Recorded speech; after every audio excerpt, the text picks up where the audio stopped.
You know that feeling when someone introduces you in a room and you realize they have no idea who you actually are. Not who you used to be, who you became. Most of the people who've known us the longest stopped updating the picture at some point. They kept the version they had, and we stopped correcting them. Not because it didn't matter, but because we got tired of explaining ourselves to people who weren't really asking. My name is Margaret, and this is the night that changed. Hi, I'm Martin. Sit with me for a bit. Tonight we're going to spend some time with a woman named Margaret, 52 years old, built a whole life, drove 6 hours to be at her father's retirement dinner. What she came back with wasn't what she went there for. Let's go. The invitation came on a Tuesday in March, which I know because the trash cans were at the curb when the mail arrived, and in our building, trash goes out on Tuesdays. My father's handwriting was on the return address, his particular block letter printing, the kind of penmanship developed in a generation that learned it as a serious subject. I recognized it from across the room. I set the invitation on the kitchen counter, next to a bowl of pears I kept meaning to do something with, and went back to work. It stayed there for 11 days. Not because I was deciding, I was going, had been going since the moment I saw the return address. But there's something about confirming attendance that makes a thing real, and I wasn't quite ready for real yet. So the invitation stayed on the counter, and the pears went soft around it, and eventually I threw out the pears, cleared the space, and RSVP'd. 1 + 0. My father spent 38 years as a production supervisor at Hartley Fabrications, a metal components plant in a town in Ohio that most people from Ohio couldn't find on a map without help. He started there at 36, which meant he gave that company more years than he'd given anything else in his life. I'm not saying that as a criticism. He would say it himself, and he did more than once without any particular feeling about it. It was simply true, the way the color of a house is simply true. He grew up 2 towns over, in a house that was cold in the winters. His father had worked a farm that flooded badly 3 years running in the early 50s and couldn't recover. They moved, Robert was 12, and his father found work at an auto repair garage and rebuilt a life from almost nothing in a place he hadn't chosen, without complaint. Robert absorbed this, not as a lesson, not consciously, just absorbed it the way children absorb the things they witness before they have words for them. Work was what you did with your hands. Work was showing up. Work was a thing you could point to at the end of the day and say, "This exists because I made it." This matters for everything that comes later. I'm a regional accounts manager at an industrial distribution company. I've worked there for 18 years. What I do, in the simplest terms, is manage supply contracts. What materials go where, at what price, under what terms, on what timeline, and what happens when any of those things breaks down. There's nothing you can hold in your hands at the end of it. No object exists because I made it. But the work is real. Real decisions, real consequences, real money, real problems that need to be solved under pressure and within hours rather than weeks. I'm good at it. I've been getting better at it for 18 years, and I know that because I can feel the difference between how I handled things in year 3 and how I handle them now. Something that used to take me a day takes me 40 minutes. Something that used to keep me up at night, I now resolve before lunch. I had tried to explain what I do to my father over the years. Different explanations, different entry points, different levels of detail. He listened. He always listened. I want to be clear about that, because it would be easier if he hadn't. Easier to label and file away. He listened and nodded and said in the way that meant he was trying to find a place for the information and wasn't finding one. And then he'd ask if I wanted more of whatever we were eating, and we'd move on. My sister Carol is a registered nurse. She's worked at the same hospital for 26 years, lives 12 minutes from my parents, is married to a man named Phil, who coaches youth baseball and changes the oil in his own car, and has never once, in the 23 years I've known him, said anything unkind about anyone in my presence. They have 3 children. The youngest is 16. Carol has been in the same place for 26 years, which my father understands perfectly, the same way he understands a well-maintained machine. You can see how it works, you can see what it produces. When my father introduces Carol to someone, he says, "This is my daughter Carol." When he introduces me, he says, "And this is Margaret." The pause between those 2 sentences is very brief. I noticed the pattern sometime in my mid-30s. By my late 40s, I had stopped noticing it consciously, the way you stop noticing a sound that's always present. It's still there. It's always been there. You've just reclassified it as background. I drove 6 hours to get to the dinner, left at 9 in the morning with a thermos of coffee and a podcast a colleague had recommended, something true crime that I'd meant to listen to for weeks. I made it through 2 episodes before the host's voice started to irritate me. Something in the way she leaned into pauses for dramatic effect, stretching the space between question and answer past the point where it felt honest. I turned it off, drove in silence for a while, the flat Ohio highway going on without interruption, found a country station I didn't particularly like, and left it on. Better than silence at 80 miles per hour when you're driving towards something you've been preparing yourself for and haven't quite finished preparing. My parents still live in the house I grew up in, 2-story corner lot, a maple tree in the front yard that has been visibly, stubbornly dying for 15 years and has so far declined to follow through on it. When I pulled into the driveway the night before the dinner, I could see through the kitchen window, the television on, my father at the table. He looked up when I came through the door. He said, poured me a glass of water I hadn't asked for, and set it on the table in front of me, and sat back down with his beer and the news on low. We sat. He told me about a compressor on line 3, a calibration problem from 2009 that had never been fully traced to its source. He had a theory at the time. The man who replaced him had a different theory, which Robert thought was wrong. The plant had a related mechanical issue last fall, which he'd read about in the company newsletter, and the way they described the fix suggested his original theory might have been right all along. He talked about this for 20 minutes, with the patience and precision of someone who finds a thing genuinely interesting. There is something in the way my father talks about machines, the depth of it, the care, that is the closest he ever gets to talking about himself. I figured this out in my late 20s. After that, I always paid attention to those conversations. At 11:30, he rinsed his beer glass at the sink and said he had to be up early. His suit was at the dry cleaner. Pick up at 8. He said goodnight the way he says goodnight, with a brief nod, the compression of a man for whom a nod carries the same weight as a speech. I sat at the table for a while after he went up. My mother came down for water, saw me there, sat across from me. "Are you okay?" she said. "Sure," I said. She looked at me the way she's looked at me my entire life when I say sure, measuring the distance between the word and what's behind it. She went back to bed. I sat in the kitchen for 20 more minutes. The refrigerator made its usual sound. A car went by outside. I looked at the tile on the backsplash, white with a blue border, a hairline crack in one square that had been there since before I could read, and thought about nothing particular until I didn't need to anymore. The dry cleaner opened at 9. My father hadn't checked the hours when he went at 8. He came back, sat at the kitchen table with the newspaper, and didn't mention the wasted trip. He has always done this, absorbed small inconveniences without comment.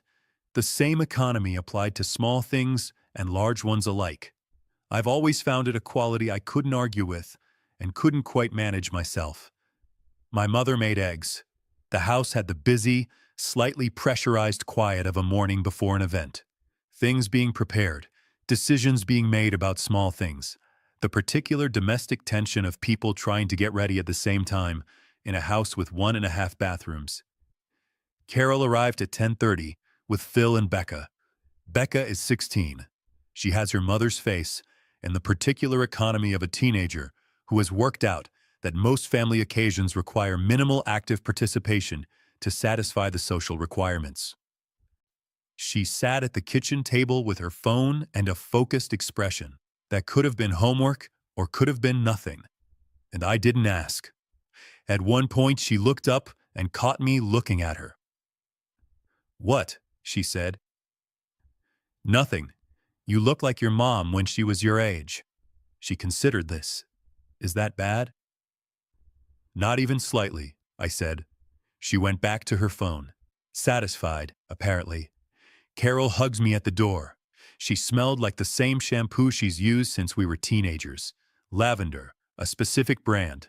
The kind of sensory detail that bypasses 20 years and puts you back in a shared bathroom, arguing about hot water.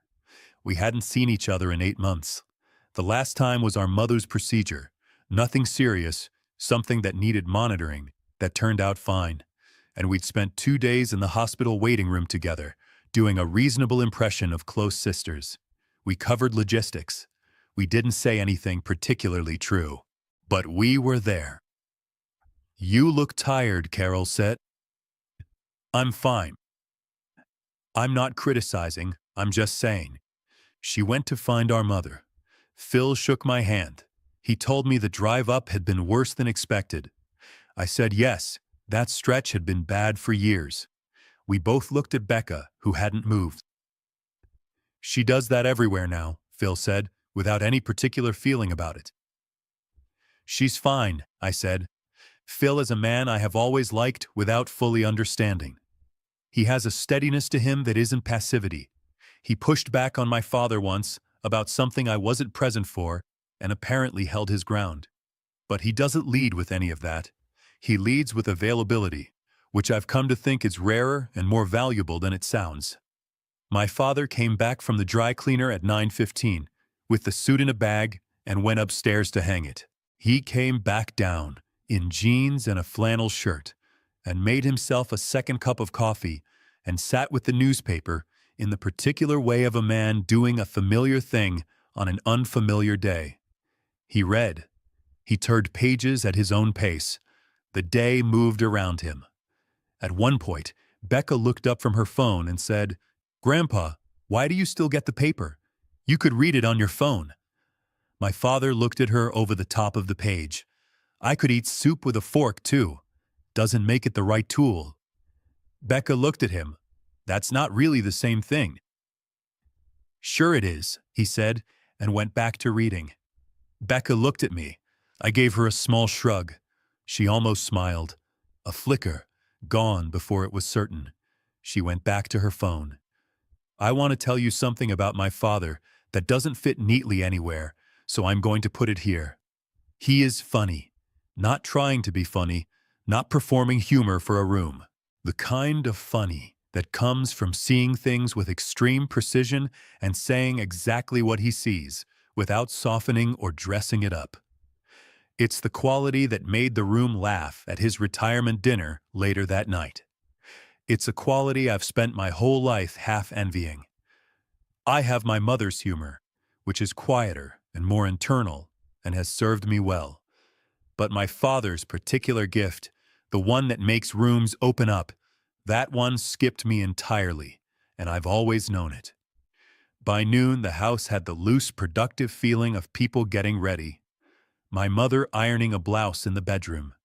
Carol helping Becca locate a specific clip that was needed for a specific purpose, and apparently in none of the places it should be. Phil watching football in the living room at a volume that was technically respectful and still somehow present in every other room. The ordinary sound of a family preparing for something. My father came downstairs at 12:45. The suit was dark gray, the tie a blue I hadn't seen before, recent or close to it. He looked like himself, but assembled. More himself than he usually gets to be, in a way that has to do with occasion rather than effort. My mother was in the kitchen doorway, and she reached up and straightened his collar without saying anything. He stood still for it. He has always stood still for it. I took a picture of the two of them without announcing it. My father didn't notice. My mother noticed and smiled at the camera the way she smiles when something catches her off guard in a good way. I still have that picture. I keep it somewhere I look at occasionally. There's something else I should tell you, because it matters for what happens later. I left home when I was 22. A job in Cleveland, entry level, not glamorous, but real and in the right direction. My father asked if the pay was decent. I said yes. He said okay. That was the whole conversation. I moved. I built something. I got promoted, then promoted again. I married in my late 20s, a man who was also building something, and for 3 years that worked, and then it didn't. And we separated with more civility than most manage, and I'm genuinely grateful for that. I raised my daughter mostly alone from the time she was 4. She's 24 now, works as a junior architect in Pittsburgh, calls me every Sunday, and is objectively the best thing I have ever done, which I recognize I'm supposed to be humble about, but I'm not. Through all of this, the moves, the promotions, the marriage, the divorce, my daughter's entire childhood, my father came to visit me exactly once. That was in 2007, when I just moved to a new apartment. He brought a truck and helped with the boxes and stayed 2 nights, and we ate takeout at the kitchen counter and watched baseball on my laptop, because I didn't have a television yet. He called me once a week for a while after that, then once every 2 weeks, then less than that, as it became clear we didn't have a format for the calls. In person was different. In person, there was food, activity, a reason to be in the same room that wasn't the conversation itself. The phone stripped all that away and left us in a silence neither of us knew how to fill. So we called less, and the calls became check-ins, and the check-ins became holidays, and that became, without anyone announcing it, the shape of our relationship. There were specific moments over the years that I could point to if someone asked me to. Not the big ones. The big ones everyone expects. The divorce, the promotion I didn't tell him about until 3 months after. Those weren't the ones that stayed. The Christmas when I was 41, sitting at my parents' table with Carol and Phil and their kids, and my father introduced me to his neighbor who'd come over for a drink. This is Carol, my daughter the nurse, and this is Margaret. She lives up north somewhere. And the neighbor said, "Oh, what do you do up there?" And before I could answer, my father said, "She works in an office," and moved on to refilling glasses. I sat there for a moment. Then I picked up my wine and moved on too. The time Carol had a minor procedure and my father called me to tell me about it, and I flew in the next day. And he seemed genuinely surprised that I had come and said, "You didn't have to do that," in a tone that made it unclear whether he meant it as appreciation or as a statement of fact. I said, "I know." He never asked what I'd had to rearrange to make it work, and I didn't tell him, because telling him would have felt like a presentation, and I've never liked being the one who needs credit for showing up. The summer my daughter was 12, and she came with me to visit my parents, and she asked my father at dinner what exactly he did at the factory, and he spent 45 minutes explaining it to her, with an enthusiasm I had not heard from him in years. The machinery, the tolerances, the particular problem of heat expansion in summer production runs. She listened with the real attention of a child who is genuinely interested. I watched them from across the table and felt 2 things at the same time. Gratitude that they had that, and something older and quieter that I chose not to name. These are not dramatic things. I'm aware of that. They are just the particular texture of being the child whose shape your parent can't quite find the words for, which means you spend a long time wondering if the problem is the shape or the words or something else entirely. A shape I had mostly made peace with. Mostly. I left the house before everyone else, told them I'd find the place, meet them in the parking lot. Hartley Fabrications is on the main road between the old part of town and the new, long brick building, company name in metal letters above the entrance. The letters had gone slightly uneven sometime in the 90s, the R in Hartley tilting maybe 3 degrees from vertical. No one had fixed it in 30 years. I always liked that crooked R when I was a child, for reasons I couldn't have named then. I think now it had to do with the idea that a thing could be official and permanent and still imperfect. That permanence doesn't require perfection. I needed to believe that.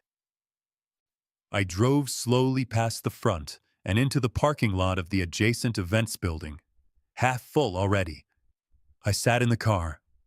It was one of those April evenings caught between winter and spring, 52 degrees, pale thin light, a wind that wasn't cold enough to be worth complaining about, but was persistent. I sat for a few minutes with my hands on the wheel, looking at the building, not thinking anything in particular, just giving myself a moment before walking in. Inside, round tables for 8, white tablecloths with a slightly imperfect ironing of linens taken out of storage. A centerpiece on each table with white and yellow flowers, school colors. I found out later that Carol had ordered them. A buffet table along the far wall. An open bar in the corner, staffed by a man who had the practiced composure of someone working his 3rd event of the weekend. 60 or 65 people when full. Right now, about 2/3, still arriving. Colleagues from the plant at various levels, spouses, a few people who'd retired before my father and come back for the occasion. The social geometry of a workplace event.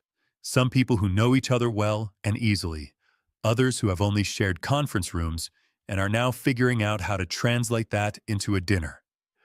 I found Don Hartley at the head table before I'd fully gotten through the door. He was talking to someone to his right, but he looked up the moment I came in.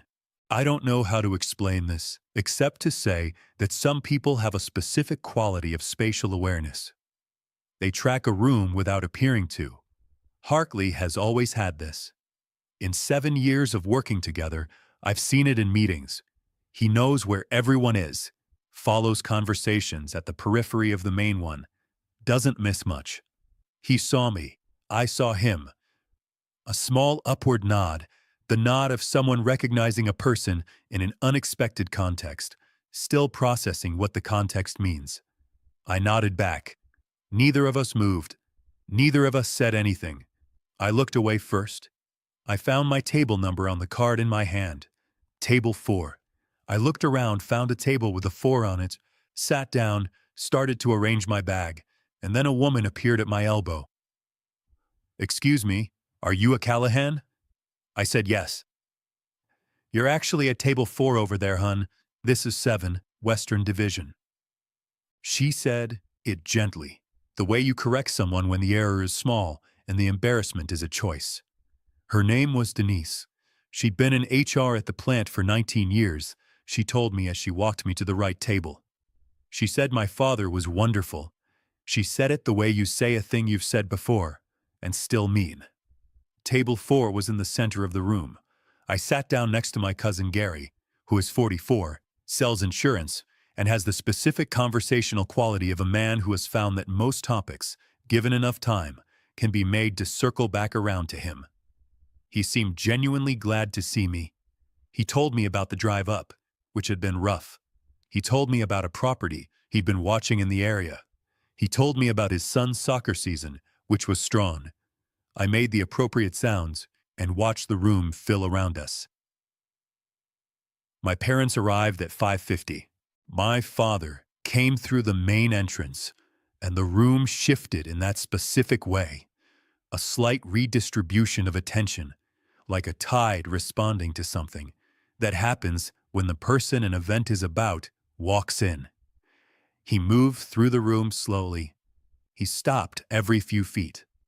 He knew names, spouses' names, the names of people's children. He touched people on the arm. He laughed at things they said. The real laugh, the one that doesn't perform anything. I watched him work the room for a few minutes, and I want to be precise about what I felt watching him. It was not resentment. I've examined this many times because resentment would be simpler, would have a cleaner shape, would be easier to put somewhere definite. It was something closer to recognition. The recognition of watching someone be exactly who they are, in exactly the context that was built for them, and understanding that you are the same person in a different room, in a different context, and that neither room has a window that looks into the other. We are both, in our own places, the person who knows how to do the thing. He just never saw my place. My mother followed a few feet behind him, slightly apart, fully present. She found me at table 4 and put her hand on my arm for a moment before moving to the head table. Didn't say anything. The hand on the arm was sufficient.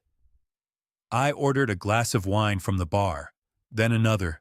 And then, I want to be precise about this, because the precision is the thing. Something happened that had nothing directly to do with me, but that I've thought about since. About 40 minutes before dinner was served, Hartley got up from the head table and walked to the bar. He came back with 2 drinks, one for himself, one for his wife. On the way back, he stopped near the windows to talk to a man I didn't recognize. They talked for 5 or 6 minutes. At one point, the man said something and Hartley laughed with what looked like actual surprise, the kind that means you receive something you weren't expecting. They shook hands at the end of it. Something resolved between them. Hartley walked back to the head table.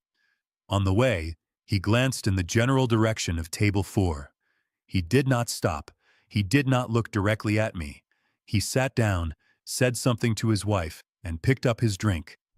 I had been watching this without intending to. Something in his movement through the room had caught my attention and held it. The way he stopped at the right moments, the way he received what people said to him without immediately redirecting it back to himself, the way that single laugh had been genuine. I had worked with this man for 7 years, exchanged hundreds of emails, spoken on the phone in moments of urgency and in moments that were purely procedural. And in all of that time, I had built a professional relationship that functioned extremely well and told me almost nothing about who he was when he wasn't working. That's normal. That's how most professional relationships function. You know someone's competence and reliability and general disposition, and the rest is inference. What I just watched in that room was not the Hartley of our working relationship. It was the Hartley of his own context. The man who owned this building had signed these people's paychecks for decades, knew the names of their children, and had showed up tonight for a man who had given the company 38 years of his life. What he did with that knowledge later in the evening is not something I could have predicted from anything I'd seen before. I looked at my wine. Carol and Phil arrived. Becca had decided, it turned out, not to come. Friends, the thing. And I wasn't surprised once Carol told me. Becca had made the right call. Carol sat near the head table. Phil almost immediately found someone to talk to about something that required gestures. The room filled. 65 people in an event room designed for 80. The sound of it was the particular sound of a certain kind of occasion. The combination of voices and cutlery and ice in glasses. The low-frequency hum of people trying to be present at something that matters to someone they care about. Dinner was served at 7:15. Chicken in a pan sauce, pasta with cream, a salad that appeared on every table and remained largely untouched at all of them. The food was reliably good, in the way event food has to be reliably good. Consistent, generous, not trying to be anything it wasn't. I ate the chicken. I moved the salad to a corner of my plate and left it there. Gary got a second serving of pasta before most people were halfway through their first. He did this without self-consciousness, which I respected, without imitating. Hartley, at the head table, ate quietly. His wife talked to the woman beside her. Hartley listened more than he talked, which is something I've noticed over 7 years. In meetings, in calls, in the occasional back and forth over a contract that needed sorting. He waits until he's heard everything before he says anything. Whether it's a quality he was born with or one he spent decades building, I've never known him well enough to ask. About 20 minutes into dinner, my father came by table 4. He wasn't sitting. He was moving through the room, making his rounds the way he'd been making them all evening. But he stopped at our table and stood beside me and said, looking at my plate, "You eating?" I said yes. He looked at the salad in the corner. "Not the salad." I said, "I don't really eat salad." "Since when?" "Since approximately 1987, I said. He made a sound, not quite a laugh, not quite a grunt, something in between that I've heard my whole life and have never found a single word for. He put his hand on the back of my chair for a moment, not on my shoulder, on the chair, and then someone called his name from 2 tables away and he went. That was the best thing that happened all weekend. I want to be exact about that. It was small, and it was ours, and it was good. And I've kept it separate from everything that followed in a way that I think is the right way to handle it. At 8 o'clock, the program began. 3 speakers before my father. Bill Haverford had been my father's direct supervisor for 11 years before retiring to Florida. He'd flown in for the occasion, which was itself a statement, and the room received his presence the way it receives people who make effort visible. He spoke for 8 minutes, specific years, specific incidents, specific things my father had said or done that had stayed with him. He was funny in the way people are funny when they've told a story long enough to find exactly where the weight belongs. The room was warm for him. Then June. She'd worked on line 2 alongside my father for 22 years. She held the microphone too close, and her voice had a slightly compressed quality, like she was keeping something from shaking. But she told one story that changed the room. A conveyor system failure at 4 in the morning during a critical production run. My father stayed until 7 to diagnose and temporarily fix it. Came in the next day at his regular time, without mentioning it. June asked him later why he hadn't put in for overtime. He said, "Fixing it was the job, not extra." She paused, said, "I've thought about that a lot." The room went quiet in the way it goes quiet when someone says something true. Maybe 38, maybe younger, clearly prepared and clearly nervous about having prepared.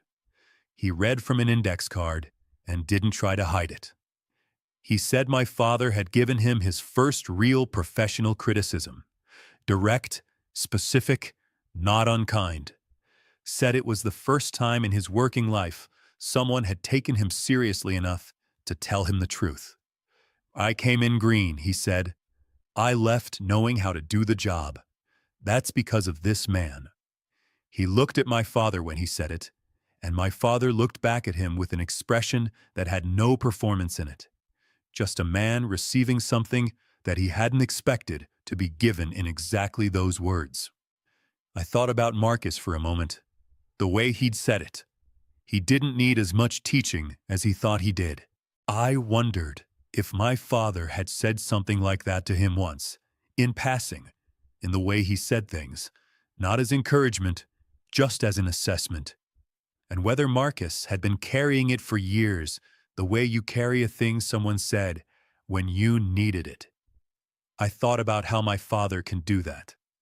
He can give people something true without knowing he's giving them anything at all. It's the same quality that makes the other thing possible, the not knowing. He gives and he withholds from the same place, the same absence of calculation. He just says what he sees. Sometimes that's the most generous thing in the room. Sometimes it's the thing that lands like a stone. My father sat through all 3 speeches with his hands in his lap and his whole body listening. Then it was his turn. He stood, buttoned his jacket, reflex, not performance, took the microphone, and looked out at the room with the pause of a man who knows where to begin and is choosing the right door. He started in 1987. He described walking onto the floor for the first time. The heat, the noise, the smell of machine oil and metal shavings that he said he would probably always associate with the word work. He talked about the men who taught him, named 2 of them still in the room, and there was applause. He talked about learning the equipment the way you learn a language, slowly at first, in fragments, then in longer phrases, until one day you stop translating and just know. He said there had been hard years. He said he wasn't going to talk about those years tonight, because the people who'd lived them already knew them, and the people who hadn't didn't need them. He made 3 jokes. 2 landed. The third really landed. A story about 43 mislabeled crates in 2003 and the week of scrambling that followed, told with the timing of someone who has found, over 20 years, exactly where the weight of the thing belongs. The room laughed past the punchline. And then he said, "There are people who know what they're worth before the people around them catch up." He paused, looked down briefly. "This company has been worth more than I can account for. The people in it have been worth more. I'm grateful for that, and I know what grateful means." I was paying close attention. I had been paying close attention since the beginning, but now it was a different kind, the kind where you're listening for something specific, something that may or may not be coming. He raised his glass and thanked Don Hartley. 5 sentences, no performance specific. Hartley received it with a nod. Then he looked at his family. "My wife first, 39 years. She's the reason any of this was possible, and I'm not going to say more than that in a room full of people I work with."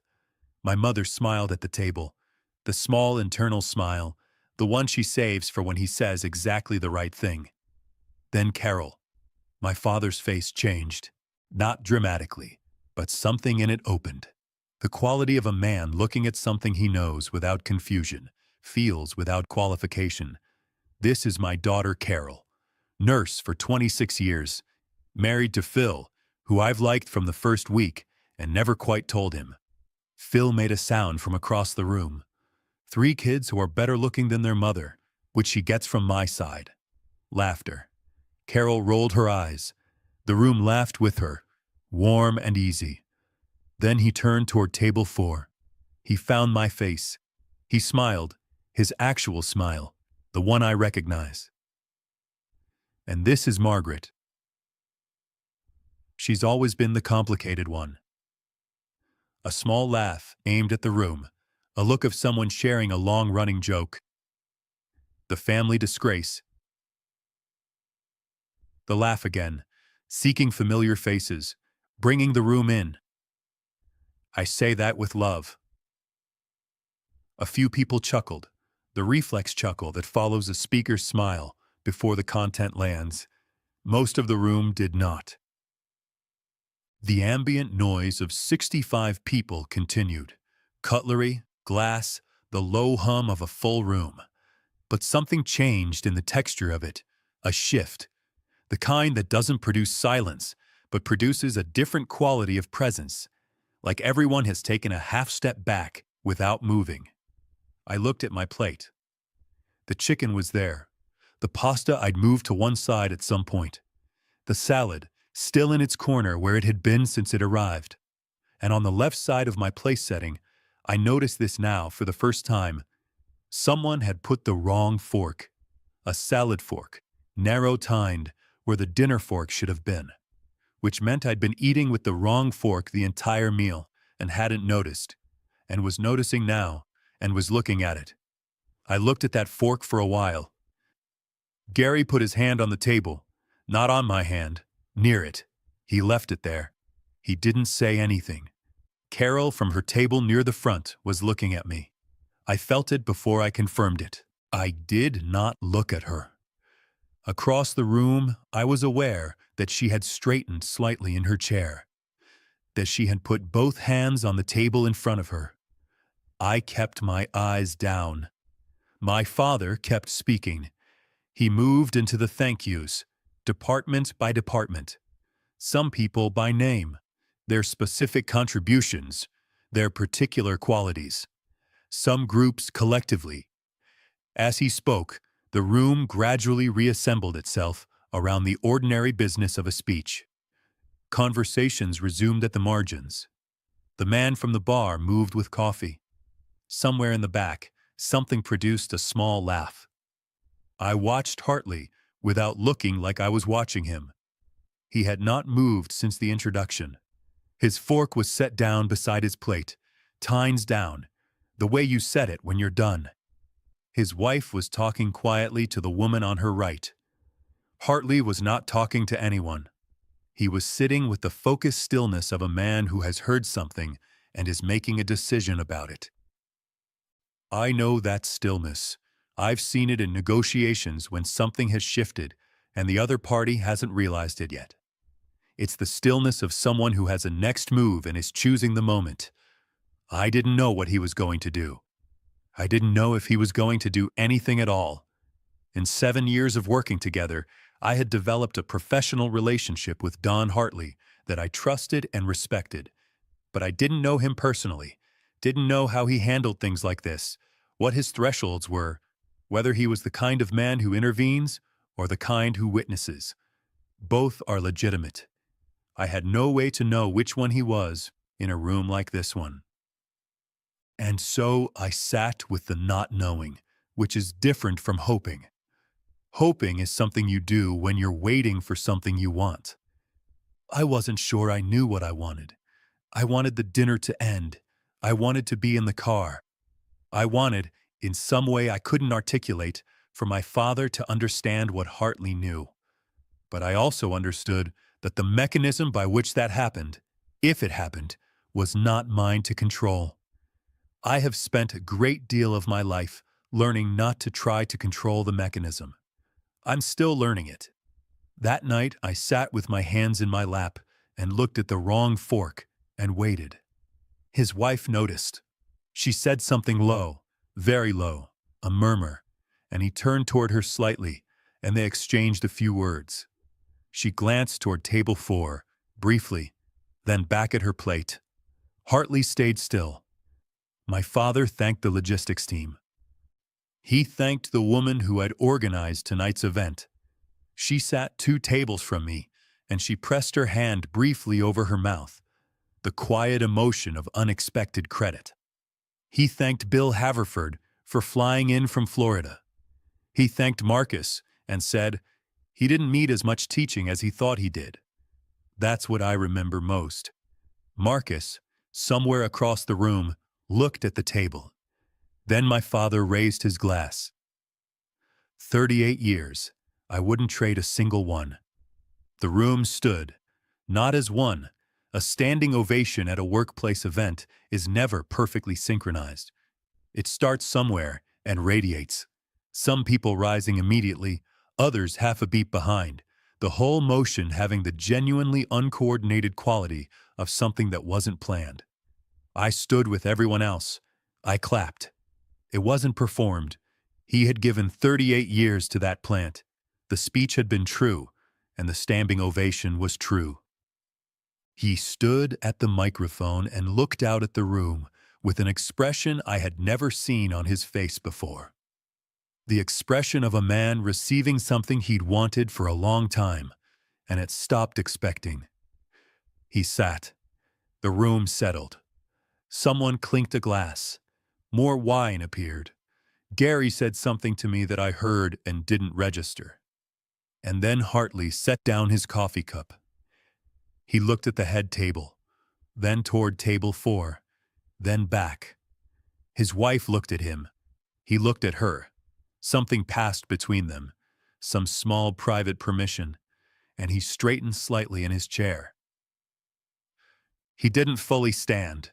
He rose part way, one hand flat on the table bearing weight, the other free. The posture of a man getting up to say one thing before sitting back down. Not a speech posture, something smaller and more certain. The room found him immediately. When the person with the most authority at a head table rises, the room adjusts, not from protocol, but from something more primitive. Conversations at the edges stopped. My father looked up. Hartley's voice was level, not warm, not cold. The tone he uses in operational meetings when something factually incorrect needs to be corrected. Precise, no embellishment, no performance of the correction. I want to add something before we move on. Robert. He looked at my father. My father looked back at him. Your daughter manages our entire supply account. She has for 7 years. He stopped there. Let the room hear it. Last October, we had a material shortage. It would have taken 3 production lines offline for 6 weeks. We would have missed our fourth quarter commitments. We would have had to explain to our 2 largest clients why we couldn't deliver. Margaret located a secondary supplier in 4 days, renegotiated our terms on the spot, had material on the floor before we'd finished drafting the client communication. We didn't lose a single production hour.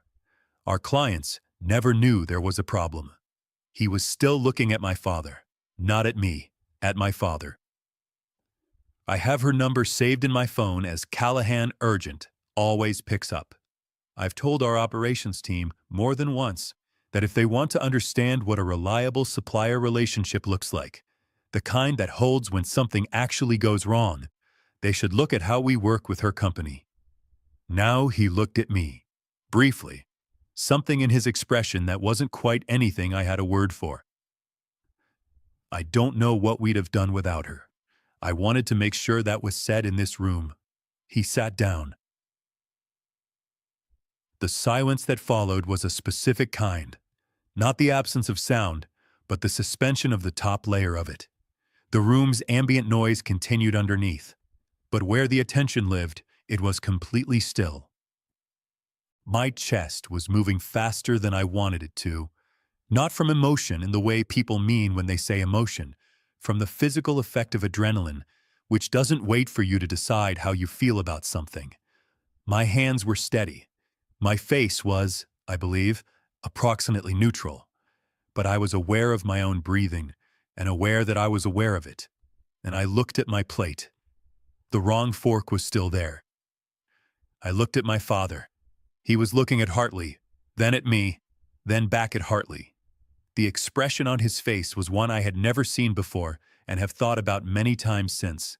The expression of a man looking at something that has always been there and has just in this moment become visible.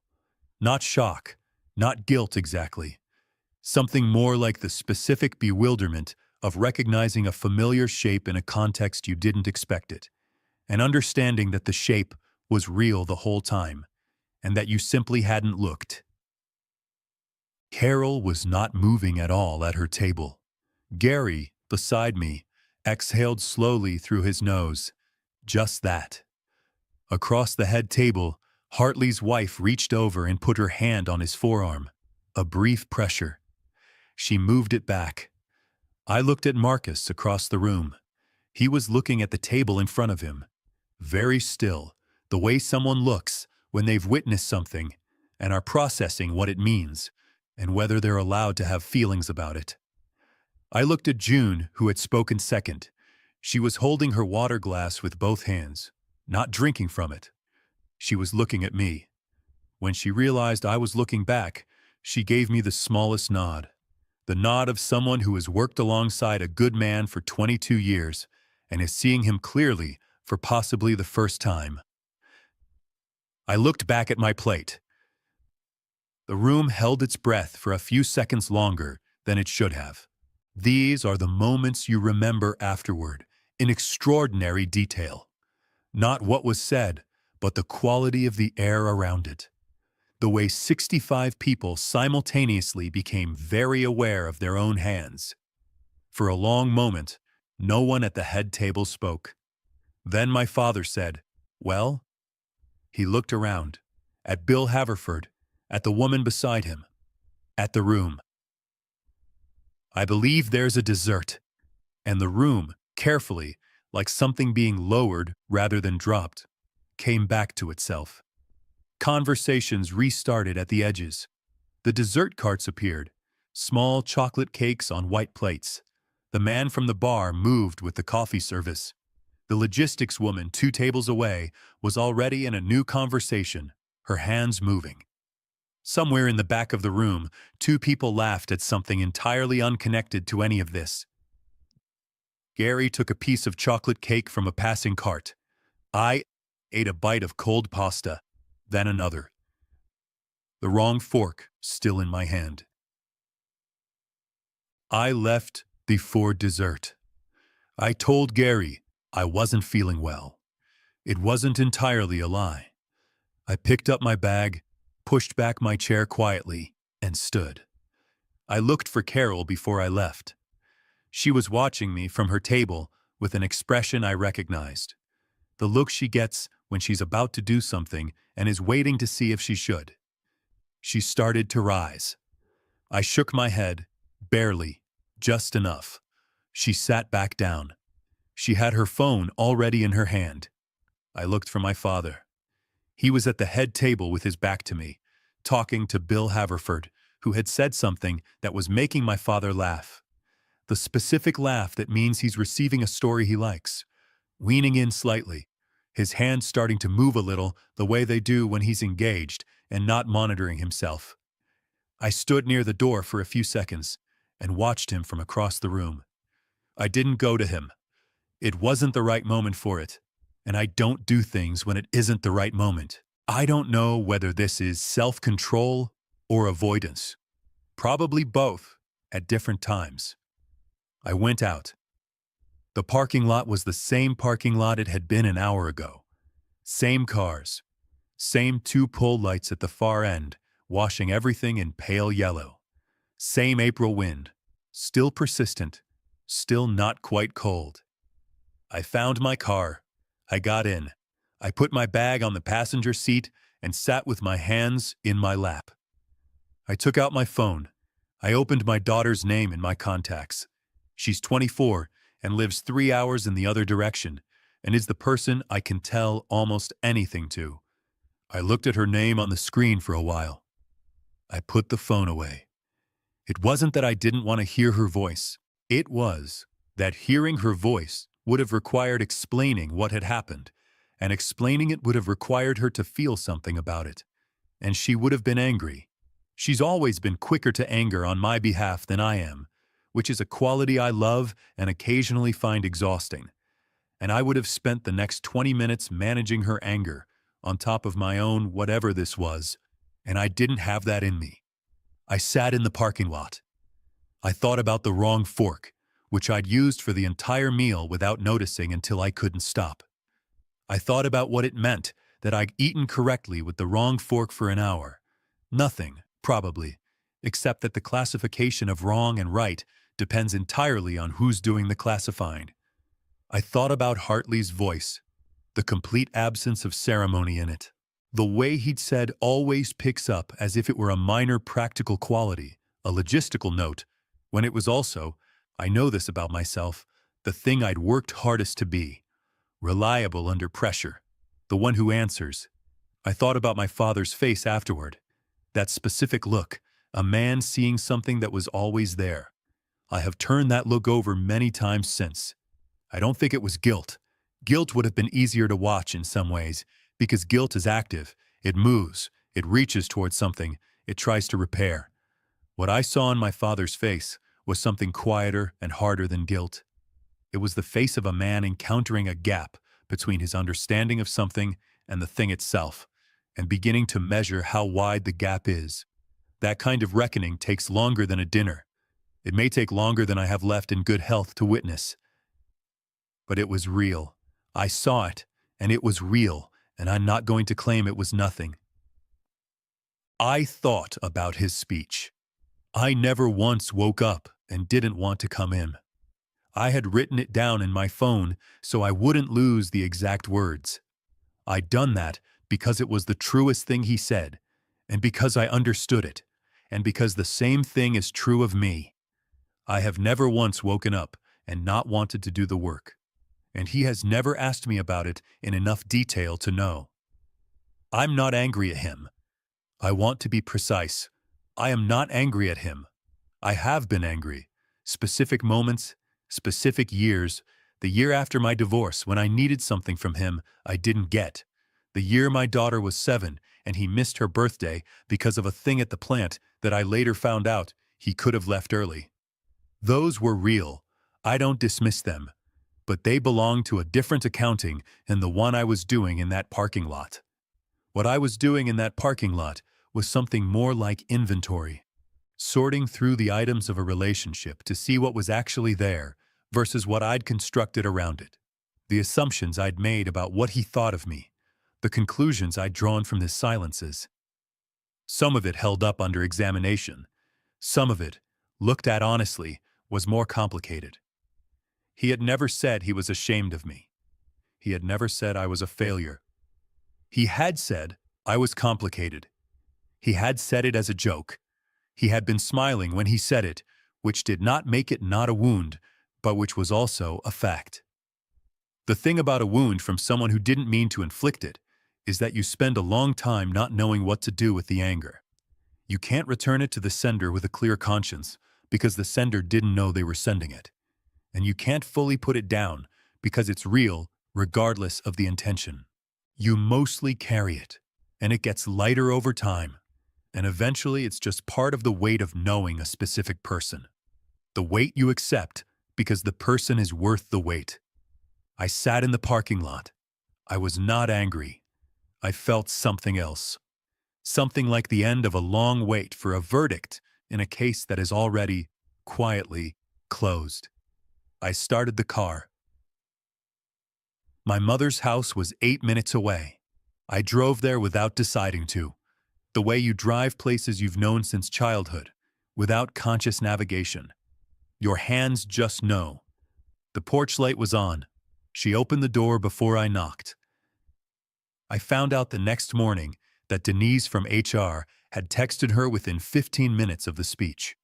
My mother didn't tell me that until the following day. That night she just opened the door, looked at me for a moment, and said, "Come in, I have the kettle on." The kitchen had the tile it has always had. White with a blue border.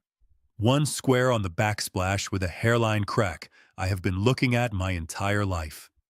I sat in the chair that has always been mine, and my mother made 2 cups of tea that neither of us had asked for, and sat across from me.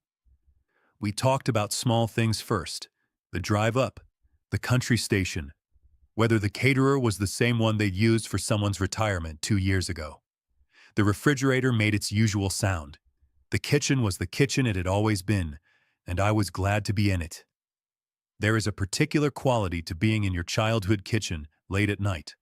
Not nostalgia, not melancholy, something more functional than that, a kind of reset, as if the room itself remembers a version of you that existed before the thing you're carrying now. And in being there, you can briefly set the thing down without losing track of where you put it. I've driven to my mother's kitchen at odd hours more than once in my life, for different reasons, and it has never failed to do what I needed it to do, which is mostly just to be the same room it has always been. I had been sitting for maybe 30 minutes when I thought, with no particular reason, about Denise. Denise from HR, who had walked me to the right table and said my father was wonderful, who had, I now knew, texted my mother within 15 minutes of the speech. I thought about the fact that she had done that, had watched something happen to a woman she'd never met before tonight, in a room full of people she'd known for years, and had picked up her phone and decided that someone needed to know. That is a quiet kind of decency, the kind that doesn't announce itself. After a while, my mother wrapped her hands around her cup. Your father doesn't know how to talk about things he doesn't understand. I know, I said. He's known that about himself for a long time. It doesn't make it easier, but it's the truth. I know. She was quiet for a moment. Then, he's proud of you. He doesn't have language for what you do, so the pride doesn't have anywhere to go. It just sits there. I didn't answer that. Not because I disagreed, because I didn't know yet whether it changed anything, and I've learned not to say things until I know. We sat with the tea. Eventually, she covered a yawn with the back of her hand and apologized for it. I told her to go to bed. She got up and squeezed my hand once across the table, firmly, briefly, the hand squeeze of a woman who has things she won't say and is putting them there instead, and went upstairs. I sat in the kitchen for another half hour, not thinking anything in particular, just sitting in the place I came from, in the quiet, looking at the cracked tile on the backsplash. Then, I went to bed too. My father called the next morning before I left. He said the dinner had gone well. He said the drive home the night before had been fine, which is what he says regardless of how the drive was. He said to be careful on the highway and to call when I got in. I said I would. He didn't mention Hartley. I didn't either. We said goodbye the way we always say goodbye, officially, with a particular compression of people who mean more than they say and both know it and have accepted it as the format. I drove home in the rain. The country station faded out of range about 40 minutes into the drive, and I let it go. Drove the rest of the way in silence. Stopped at the same gas station as the way up. Same kind of sandwich, eaten standing by the car with the rain going sideways. Got back in. Kept going. Carol texted me that evening. You okay? No question mark, which I've now realized is apparently a family trait I hadn't noticed until recently. I wrote back, yes. You? She said, always. Which is the most Carol thing she could have said, and I mean that with nothing but warmth. The weeks that followed were ordinary.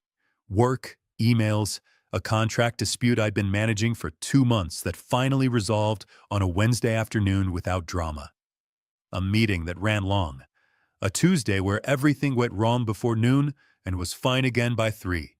The ordinary texture of a working life that doesn't always give you time to process the things that happen inside it. I thought about calling my father twice in that period and didn't. Both times for the same reason I hadn't called my daughter from the parking lot. I didn't know how to start. This is not a failure of courage, or at least I've stopped framing it that way. It's a recognition that some conversations require a specific kind of readiness in both people simultaneously, and that the timing of that alignment is not something you can manufacture. You wait for it the way you wait for a contract negotiation to reach the moment when both parties are ready to close. You can't force that moment. You can only be ready when it comes. I thought about the dinner occasionally. Less than I expected, more than I wanted. I thought about Hartley saying, always picks up, and felt something that wasn't quite pride and wasn't quite something else. I thought about my father's face. I thought about the wrong fork. I thought about my mother's voice saying, he's proud of you. And I turned that over the way you turn over a thing you haven't decided what to do with yet. 6 weeks after the dinner, on a Thursday evening, my phone buzzed on the kitchen counter. How is work going? No question mark. That's how he texts. I've seen enough of his messages to understand that the question mark isn't forgotten. It simply isn't there, the way a period isn't there at the end of a spoken sentence. The question is implied. He is asking. The form is the form he has. I looked at the message for 2 days. I drafted 3 different responses and deleted all of them because each time I started with the wrong word, something too much or not enough, or from the wrong register. I'd open the message, type something, read it back, delete it, put the phone down, come back. On Saturday morning, I wrote, "It's going well. We actually just renewed the Hartley contract, bigger than last year." I sent it before I could think about it more. He didn't respond for several hours, long enough that I made breakfast, finished it, started something else, put the phone on the charger, and mostly forgot I've sent anything. Then, "That's good. Your mother says hi." I read it twice. I wrote, "Tell her hi back." That was all. Or it was the beginning of something. With my father, the difference between the end of a thing and the start of one has never been easy to read in the moment. Maybe that's what most things are. I made a second cup of coffee. The morning light was doing something with the kitchen window, the way it comes in at an angle in early summer, catching the edge of things and making them look slightly more like themselves than usual. I sat with it for a while. Some things don't need to be announced. That was enough.